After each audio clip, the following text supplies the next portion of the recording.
देखिए, जो कृषि कानून जो वापसी हुए हैं वो सिर्फ टीवी पे से हुए हैं। प्रधानमंत्री जी की जो बात है, मन की बात, मन में तो आदमी के 100 बार बदलाव आता है।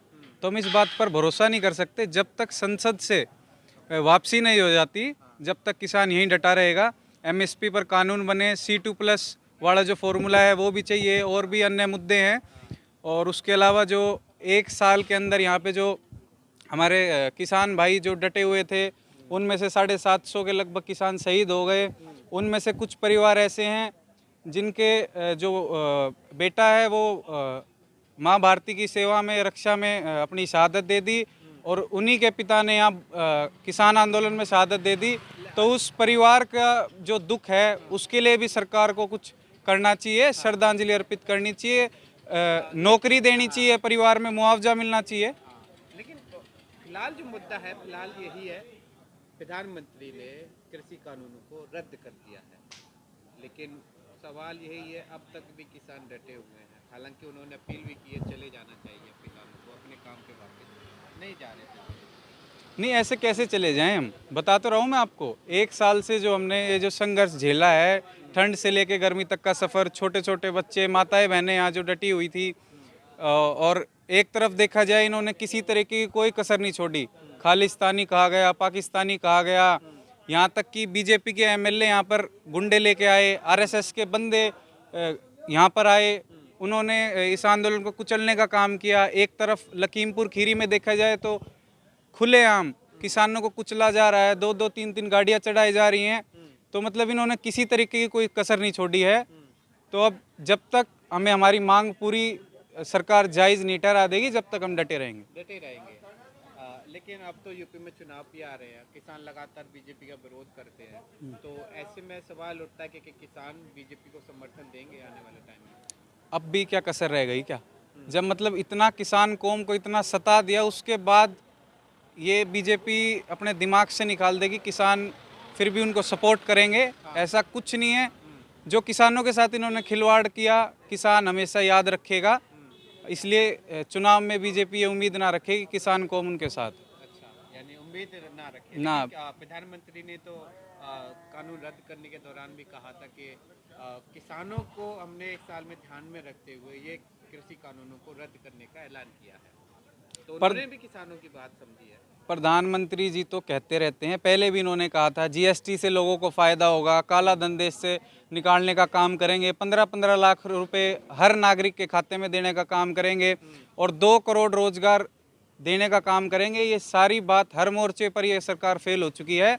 अब ये सिर्फ और सिर्फ मीडिया के माध्यम से लोगों को पागल बनाने का काम कर रहे हैं, लोगों का माइंड वॉश करने का काम कर रहे हैं। इसके अलावा ये सरकार हर मोर्चे पर आज फेल हो चुकी है। लेकिन उन्होंने ये भी जिक्र किया है कि कुछ एक किसान हैं जिनको हम समझा नहीं पाए, हमारी जो तपस्या थी वो सफल थी लगभग, लेकिन इनको समझाने के दौरान मजबूती नहीं दिखी तपस्या के। इन कुछ ही किसानों की बदौलत आज जो पीएम साहब ने जो एक स्टेप आगे लिया है, ये कुछ किसान की बदौलत ही है। इस सरकार ने आंदोलन जीवी कहा, कुछ किसान कहा, मुट्ठी भर किसान कहा। आज ये मुट्ठी भर किसान की बदौलत ही ये बीजेपी इस सोच में पड़ गई है कि ये वापसी हम कानून लें। कानून वापसी ले। हाँ। लेकिन सवाल तो ये भी उठता है कि यूपी में चुनाव है, उत्तराखंड समेत 5 राज्यों में चुनाव है, तो क्या एक किसान आंदोलन की वापसी चुनावों पे असर देने वाली है?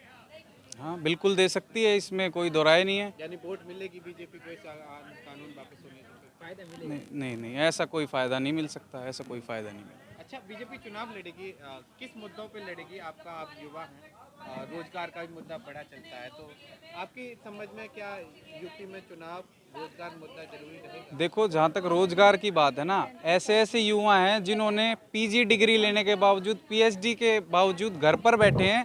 रोजगार तो इस देश में कहीं नहीं है, यूपी की बात नहीं है।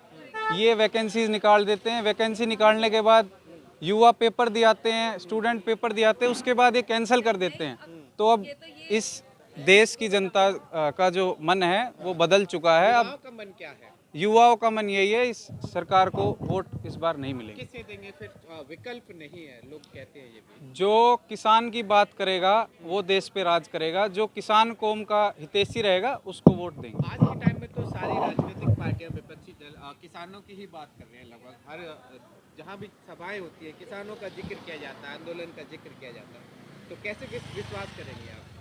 वो तो जब देखा जाएगा जो किसानों के लिए उस टाइम पे जब चुनाव होगा उस मौके पर जो किसानों का ज़्यादा हितैषी माना जाएगा। आज तो सभी कर रहे हैं, हाँ। आज की तो एक कॉमन बात हो गई है, पर जब जो विशेष मुद्दा है उस टाइम देखा जाएगा जब चुनाव नज़दीक होंगे। अच्छा, तो इस सहयोग में बीजेपी की तरफ से आपको कुछ मिलने वाला है आने वाले टाइम में? जिस तरीके से कानून वापसी हुए, एमएसपी भी गारंटी कानून बनने वाला है, ऐसे उन्होंने गठित किया है कमेटी के लिए। एमएसपी पर गारंटी कानून हमें चाहिए, उसके अलावा C2 प्लस वो जो फॉर्मूला है C2 वाला वो भी चाहिए। कुछ बिजली के मुद्दे भी हैं, जो कि बिजली के कानून बनाए हैं वो भी मुद्दे हैं, तो मुद्दे बहुत सारे हैं।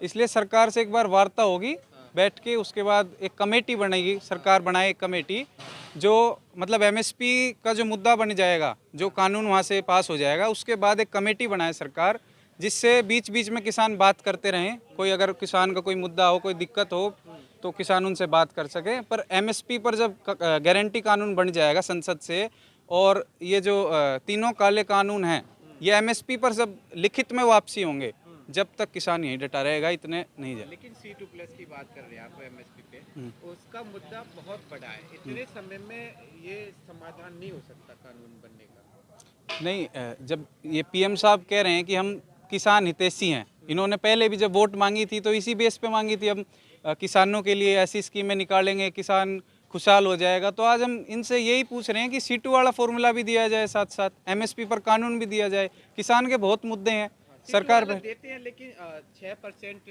अभी फिलहाल दे रहे हैं वो, उसके दायरे में आता है एमएसपी, उससे अलग नहीं कर पा रहे, क्योंकि और भी देश के अंदर मुद्दे हैं तमाम, उनको भी तो देखना है। आखिर सरकार है, अपना काम देश चलाती है। नहीं, देश चलाती है वो बात ठीक है, पर किसान का भी तो मुद्दा देखा जाए तो एक तरीके से जो 1 साल से यहाँ पर बैठे हैं वो ऐसे तो बैठे नहीं ना, अपना जो मुद्दा वो मनवाने के लिए बैठे हुए हैं। सरकार मानती है तो ठीक बात नहीं, हम अपना बैठे हैं, आंदोलन अपना शांति प्रिय चलता रहेगा। लेकिन जिस तरीके से दिखाया जाता है टेलीविजन पे कि इस आंदोलन की बदौलत दिल्ली में नए आतंकी उत्पन्न होने की संभावना थी, इसको देखते हुए कि प्रधानमंत्री ने ये स्टेप उठाया है कि आतंकी साजिश दिल्ली के अंदर ना बढ़े। आप यहाँ किस तरीके से देख रहे हैं? यहाँ पर ऐसा कुछ नहीं है, आप लोग भी इतने दिनों से आ रहे हो, क्या आपको कुछ ऐसा महसूस हुआ? आपको कुछ ऐसा महसूस हुआ आतंकवादी जो ये बोल रहे हैं, आपको कुछ लगा? आप इतने दिनों से आ रहे हो। आपको तो कहा गया है ना खालिस्तानी है, पाकिस्तानी, टैग तो दे ही रखे हैं। नहीं नहीं, अगर आज खालिस्तानी पाकिस्तानी कहा गया है तो आज फिर किसान की बात, मतलब आप टीवी चैनल पर आकर ये क्यों कह रहे हो कि हम किसान को समझ नहीं पाए? कुछ किसान का है ना, कुछ ये किसान आते हैं। इन कुछ किसानों की वजह से ही तो बोला गया होगा ये। इस सरकार ने सिर्फ खालिस्तानी, पाकिस्तानी, मवाली, इन्होंने 1 साल में किसान के साथ बहुत खिलवाड़ किया है, बोल बोल कर। अब किसान जाग चुका है, समझ चुका है, इसलिए अब हम यहाँ डटे रहेंगे। अपने जो कानून है वो वापसी होंगे, तभी घर वापसी होगी।